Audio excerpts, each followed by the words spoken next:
Why is the Pokemon Grubbin cleverer than you might think? Welcome back to Shelby on Safari, the place where I, a wild animal biologist and Pokemon trainer, often combine my passions into one. Today we're exploring this larva Pokemon and seeing why mimicry is not only the greatest form of flattery, but alas, also can save your life. So you ready? Join the safari and let's get started.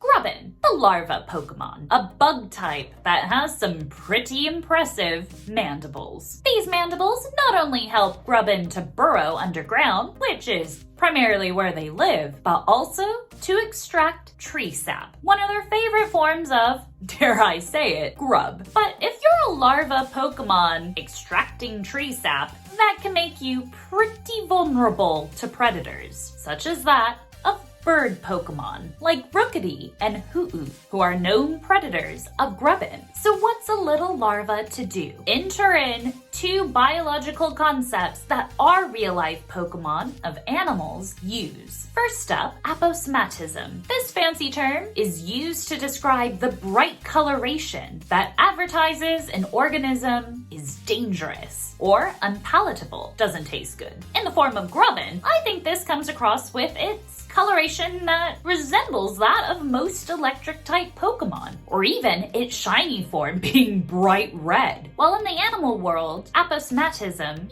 usually relates to those animals that come with a bitter aftertaste, those that are poisonous. In fact, my favorite example of this comes from an animal that shares its name with a Pokemon location, the cinnabar moth. Well, at least in caterpillar form. Look at their impressive coloration that says clearly, stay away. This is because they build up poison after eating ragwort, which definitely do not recommend. But yet they're kind and they warn predators with their bright coloration that you might not want to snack on them. Now, while Grubbin itself isn't known to be poisonous, I think their coloration not only warns that they might be electric-type Pokemon, which we'll get to in a bit with mimicry, but also that they're dangerous because of their large mandibles, which are known to be really, really strong. In the Pokedex entries, it's stated that their mandibles are so strong that they can break tree branches. So you wouldn't want to get close to them. But also,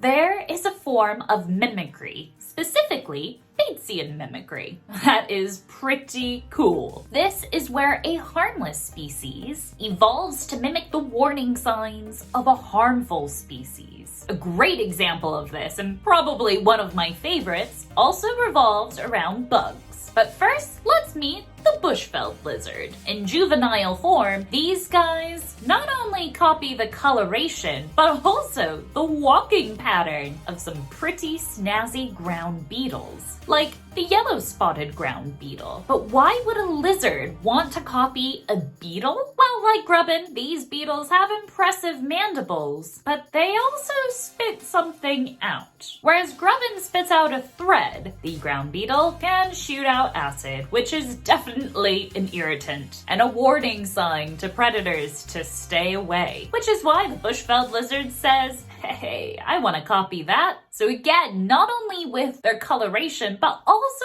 how they walk. Isn't that so cool? The world around us is full of real-life Pokemon, but I'm still amazed at the interesting details put into the Pokedex entries of some of our favorite pocket monsters, like that of Grubbin. I definitely think Grubbin is quite clever for not only hanging around electric-type Pokemon for protection, but using Batesian mimicry or even aposematism to fool potential predators that they too are electric types. Which of course they do become electric types when they evolve. Pretty snazzy, eh? To keep your adventure going, why not check out the rest of my Pokemon animal comparison playlist right here. But before you go, be sure to leave this video a thumbs up and share it with your favorite bug type trainer. Thanks for watching, and I'll see you in that playlist.